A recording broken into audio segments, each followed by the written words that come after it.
Hi, I'm Dina Zeckhausen, a speakers board member for Over 40 Females.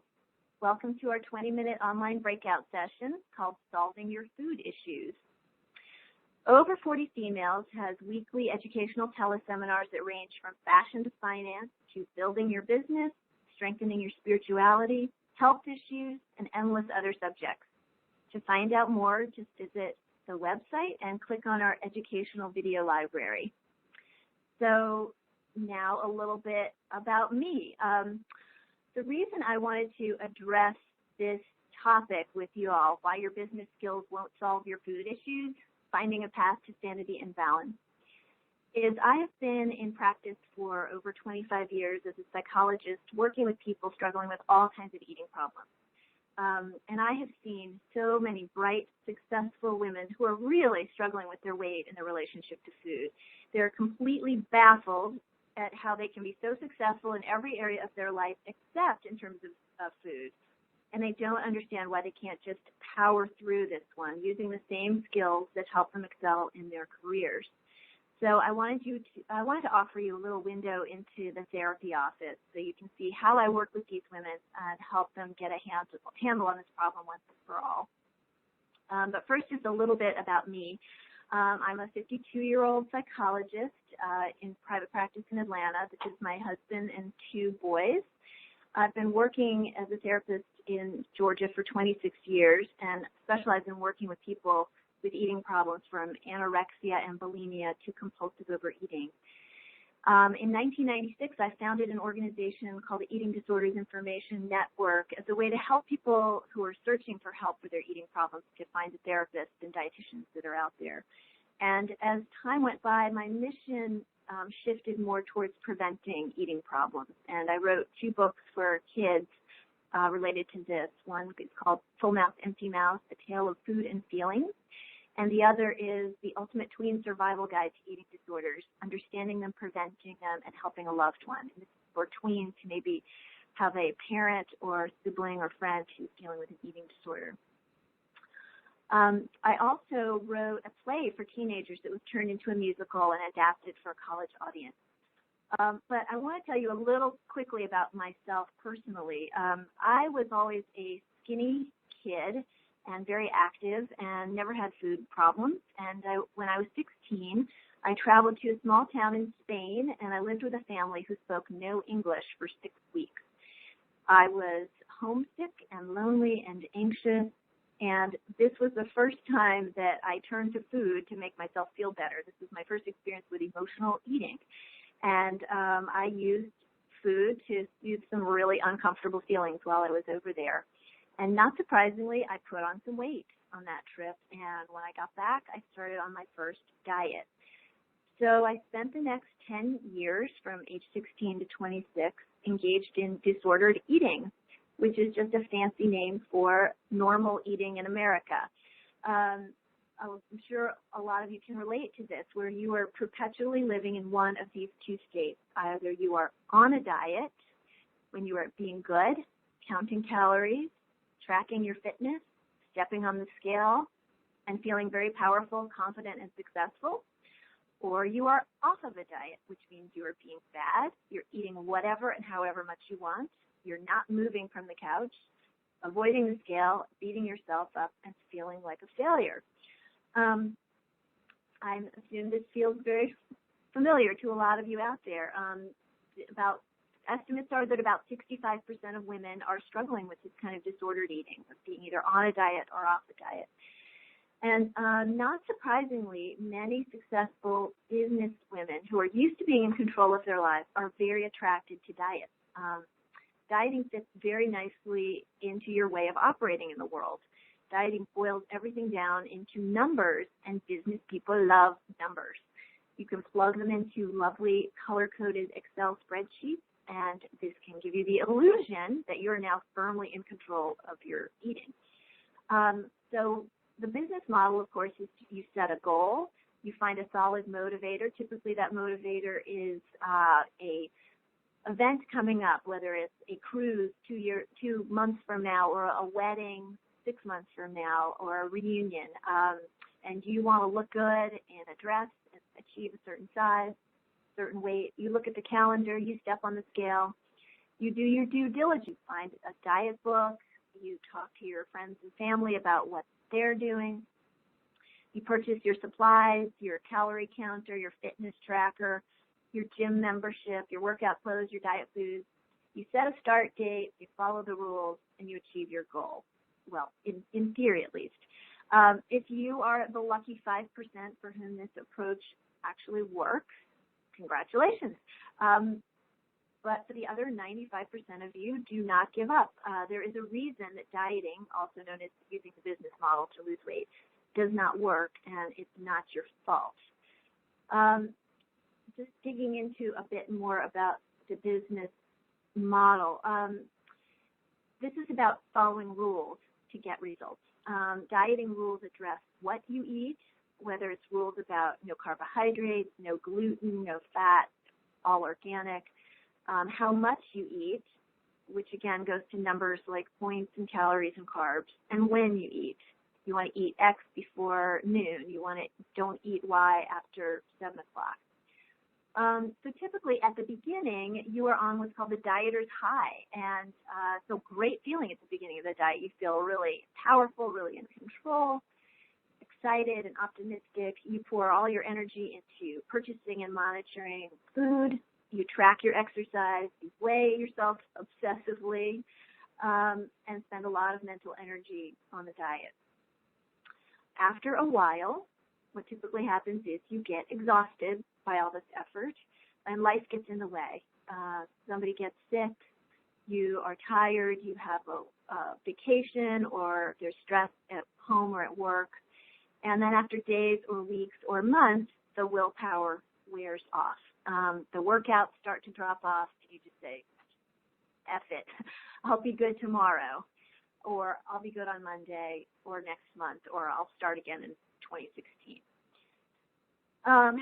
This is the problem with using your head. So following rules requires an active prefrontal cortex, which is just that area on the very tip of your brain that is in control of holding on to long-term goals in the face of immediate pleasure. The problem is that willpower is like a muscle that wears out over time, especially over the course of a day. So at the end of the day, you're exhausted. Or maybe you can go Monday through Friday, but by Saturday, your willpower is just very fatigued. So things like being tired, having a glass of alcohol, boredom, other kinds of emotions, and just the general unfairness that everybody else gets to eat and you don't, eventually spark the urge to rebel. So the typical outcome, even the most rational, logical, and sane person will likely end up here, that you end up binge eating all of the off-limit foods, stop working out, stop counting calories, stop weighing yourself, and you might gain back all of the weight you lost and more, and then you feel like a failure, beat yourself up, how to do better next time, and start looking for another diet. So the problem with using your head also is that diet rules are one-size-fits-all. They're not related to what you need necessarily. And diets do not address all the unconscious reasons why you eat. And that is why people come to therapy, is to dig into this. This is really the nitty-gritty work of therapy.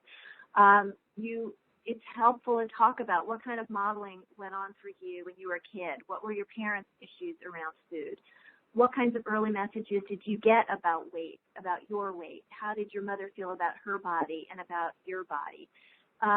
This fear of the fat girl in the closet is what I like to call it. A lot of women feel like they have this fat girl that they have locked in a closet inside of their mind, and they have her tied up and bound and gagged, and they're afraid to let her out because she's just going to take over. And when they're on a diet, they've got the door locked, and when they're off of the diet, that girl comes out and just takes over. So we do a lot of exploring of that in therapy. Diets don't address the food-mood connection. They don't talk about how your emotions are connected to food. And also what we look at in therapy is the secondary gain of extra weight. And what that means is what are the sometimes unconscious rewards or the upside of having some extra weight on you. And this is something that a lot of people, when they start thinking about it, realize, oh, well, the extra weight is actually protecting me from being hurt in a relationship, or it stops me from taking risks where I might get rejected. It prevents you from being assertive and asking for what you want and possibly not getting. Also, the devil you know versus the fear of the unknown. So again, this is the stuff that we work on in therapy. You have not failed. That dieting leads to binge eating. People who are on a diet are 12 times more likely to binge eat than people who are not dieting.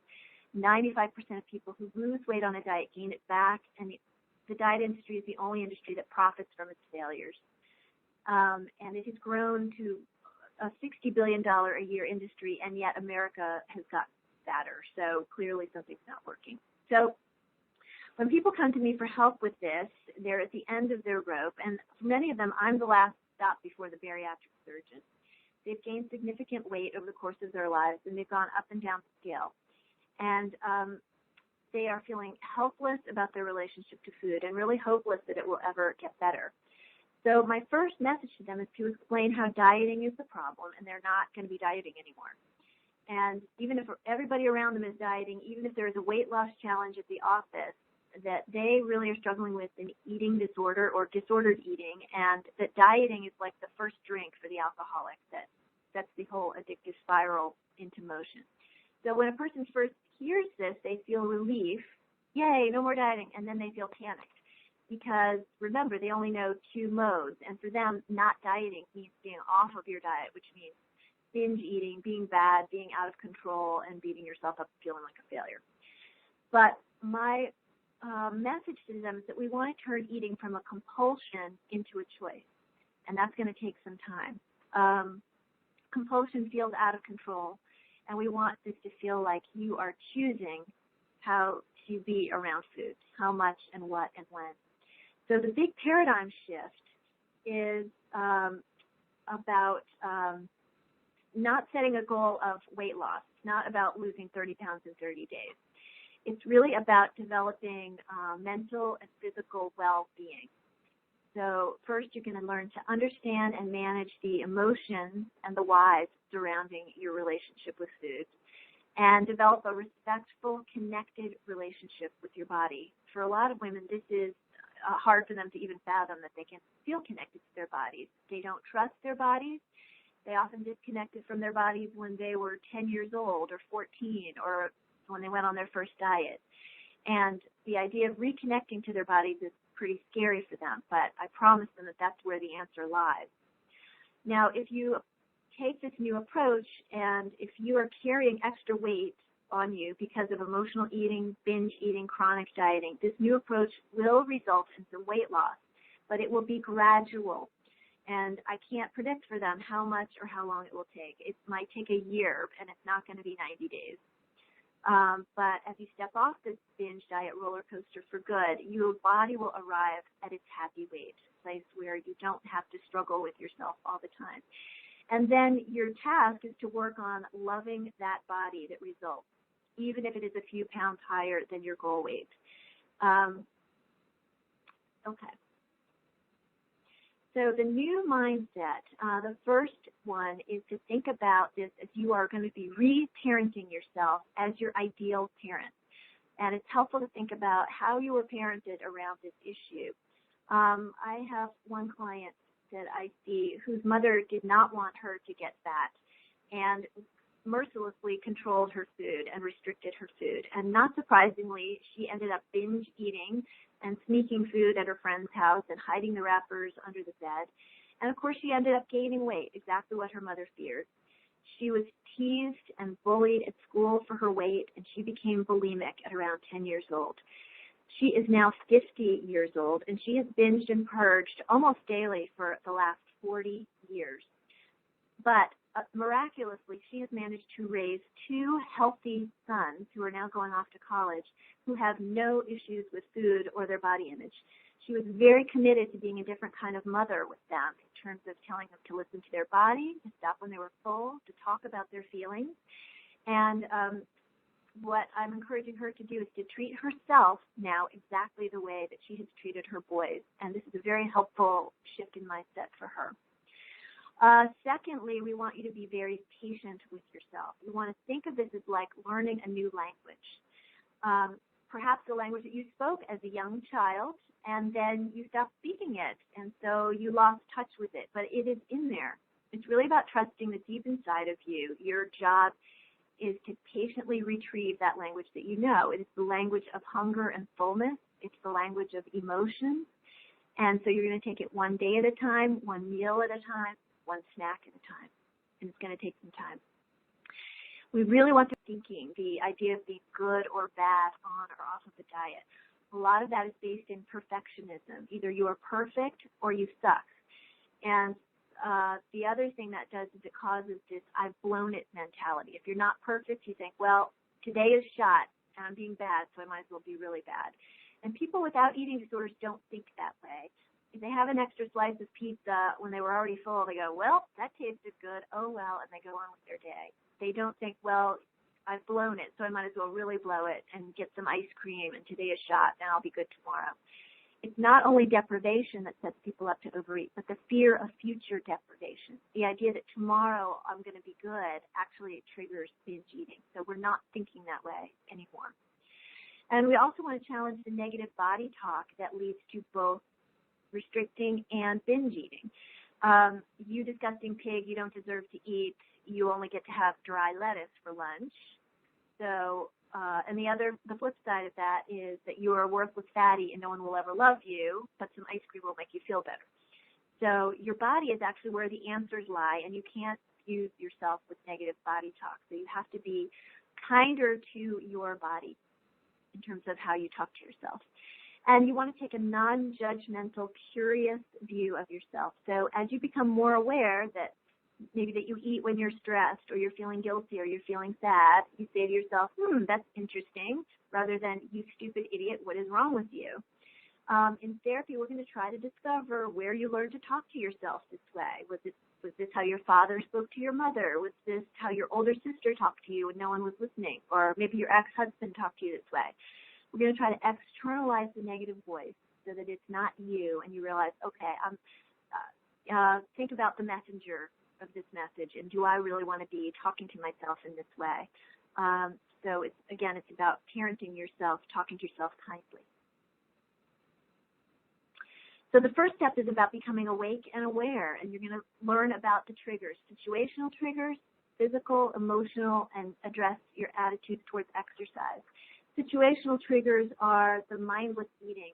It's that time of day or the place or the activities that lead you to eat, whether it's watching TV at a certain time. Keeping a journal is very helpful with being aware of these situational triggers. This is the mindless eating, and we want you to become more mindful. Alcohol is also a huge potential trigger. We want you to tune into the physical triggers, to listening to your hunger and fullness, and creating a scale, a 1 to 10 scale, and knowing what are the factors that can influence your appetite, whether it's sleep deprivation, hormonal imbalances, stress, and being aware that some of these things can actually affect your hunger and fullness levels. But you're going to start tuning into what are the meanings of hunger and fullness. The emotional triggers, as I was mentioning, there are lots of reasons why we eat that have nothing to do with hunger and fullness. And so as you start to track this, you might be aware, I eat when I'm pissed off at my husband, or I eat when I'm working on a difficult project and I need to soothe myself, or I gained 50 pounds after my mother died and really there's grieving that I need to do. People eat for a lot of these different kinds of reasons, and it's very helpful to understand what are the emotions that are triggering the overeating. And also looking at your attitudes about exercise. If you are using exercise as punishment for the sin of overeating, then eventually you're going to develop exercise resistance, and you're not going to want to get off the couch. The all or nothing thinking that people do with food, they also do with exercise, and we're going to explore that as well. So you're going to start to make some tiny changes. I call them micro changes. You're going to look up the situational triggers and start to change up your routine. So let's say every night you eat ice cream with chocolate sauce on it. Perhaps tonight have ice cream with some berries on it instead. Any little change that you make means that you are getting in charge of the habit.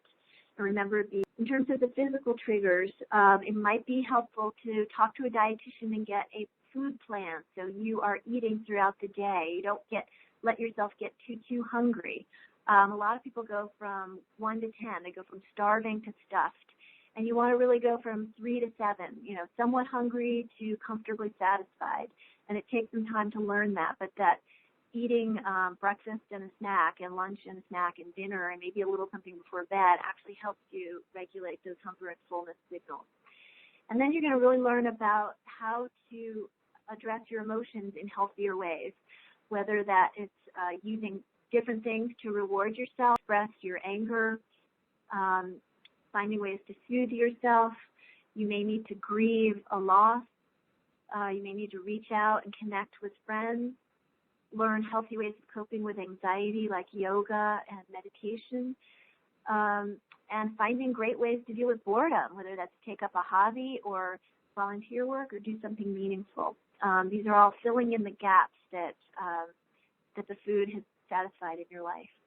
And also making changes to your attitudes about exercise, where you view it as a gift that you give yourself, not as punishment.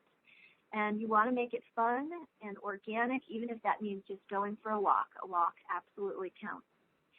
And eventually what's going to happen is these changes are going to start to be organic, and you're going to start to tune into what you want to eat. As you're more conscious and aware, you're going to be drawn to healthier foods. My clients are always delighted to find that they actually are craving a salad, or they're craving strawberries, or maybe they're craving meat, or maybe they're craving pasta, but they start to trust their bodies, and they also start to notice how different foods affect their bodies. So if they notice they have a blood sugar spike when they eat cookies and they feel terrible afterwards, and they're operating out of a place of self-love, they say, I don't want to feel bad, so I'm not going to eat those because they make me feel bad, not because I'm bad or because I need to lose weight, because it doesn't make me feel good when I eat this way. So you're going to think about foods in terms of how they affect your energy, your mood, your concentration, instead of always thinking about good and bad foods based on someone else's rules for you. And you're going to find yourself naturally drawn to healthier foods, again, because you love yourself. In terms of, quote, bad foods, 80-20 is the rule. 80% healthy, 20% not so much. And this is really, dietitians actually recommend this, because this way you're not doing the good, bad, perfect, you suck kind of way of thinking. It's allowing don't call them bad foods. You allow yourself treats, and having a treat a day is okay, and you want to really savor them, eat them mindfully, eat it slowly, close your eyes, and really enjoy it. You deserve it. And there's a difference between binge eating and having a conscious emotional eating. If you are stressed out and you feel like having an ice cream cone, you are choosing that. You know that you could do other things, but you're choosing to have an ice cream cone. That is not a binge. You don't have to beat yourself up about it. Over time, you will feel stronger, have more energy, your clothes will fit differently, you will get positive comments, and you're going to put less focus on the number on the scale. I'm going to leave this poem up for you, and you can come back and read it later. This is really about the process of change, but the clock is ticking, so I don't have time to read it for you. But it will help you see where you are in this process. We all fall back into the hole, we fall into the old habits, but each time we can get out quicker, and we get out having learned something about ourselves, and coming out at a higher place in our goals. If you need more help, there are some wonderful books out there. Intuitive Eating, Women, Food, and God, and Eating in the Light of the Moon are books that I often recommend to my clients. Overeaters Anonymous can be very helpful for some people. It is focused on an abstinence model, so you have to be careful that it doesn't feel too diety. There's another type of group called SlimWorks that is going on in Atlanta, and that's a non-diet approach to getting a handle on your relationship with food. If you're local in Atlanta, the Eating Disorders Information Network has a list of therapists who specialize in eating problems, and this is my email if you want to reach out to me if you have some questions as well. Sorry to rush through this. This is a lot of material. Thank you so much for listening. I hope you found this helpful. And for even more great advice, you can go to over40females.com/educational video library and find other wonderful videos. Thank you so much, and have a great day.